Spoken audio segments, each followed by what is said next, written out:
शुभ सकाळ। आज आपण बघणार आहोत हळद आणि हळदीचं पाणी कसं वापरायचं आहे, कसं करून प्यायचं आहे त्याबद्दल। हळद खूपच औषधी वनस्पती आहे। आपण पूर्वीपासून आपल्या मसाल्याच्या डब्यामध्ये हळद बघतो, तिचा वापर पण केला जातो।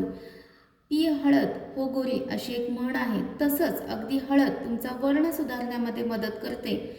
त्वचा रोगांमध्ये हळदीचा खूप चांगला उपयोग होतो। बऱ्याच वेळा आपली प्रतिकारशक्ती कमी झालेली असेल त्यामध्ये सुद्धा हळद आपल्याला खूप चांगला परिणाम देते। हळदीमुळे आपल्याला जिथे सूज असेल तर ती सूज कमी व्हायला हळद अँटीऑक्सिडंट म्हणून पण काम करते। त्वचा रोगामध्ये रोगप्रतिकारशक्ती वाढवण्यासाठी, पचनक्रिया सुधारण्यामध्ये, पोट फुगत असेल, गॅसेस होत असतील, आम्लपित्त होत असेल त्यामध्ये सुद्धा हळद आपल्याला खूपच चांगल्या पद्धतीने मदत करते।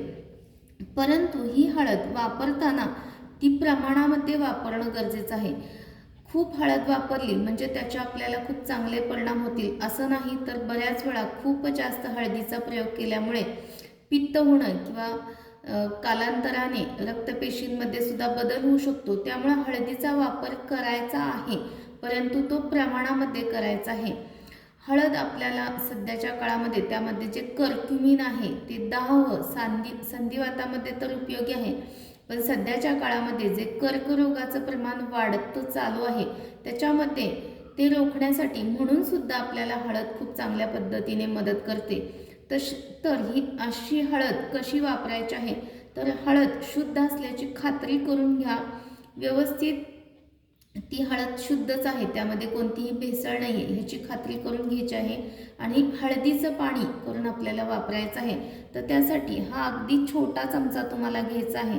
हा छोटा चमचा हळद घ्यायची आहे, त्याचा सुद्धा अर्धाच भाग घ्या। खूप जणांना सांगितल्यावरती खूप जास्त प्रमाणामध्ये हळद घेतली जाते आणि मग पुन्हा पित्त होतं किंवा जळजळ छातीमध्ये हे विकार होऊ शकतात।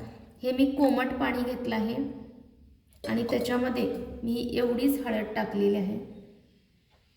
हे पाणी अशा पद्धतीने मिक्स करायचं आहे। पाणी उकळून घ्या वगैरे असं काही नाही, कोमट पाण्यामध्ये हळद टाकायची आहे आणि हे हळदीचं पाणी पिण्यासाठी वापरायचं आहे। सकाळी उठल्यानंतर हे हळदीचं पाणी घेतल्यामुळे तुम्हाला तुमच्या शरीरामध्ये एकूणच आमूलाग्र बदल दिसेल आणि मला कमेंटमध्ये नक्की सांगा। धन्यवाद।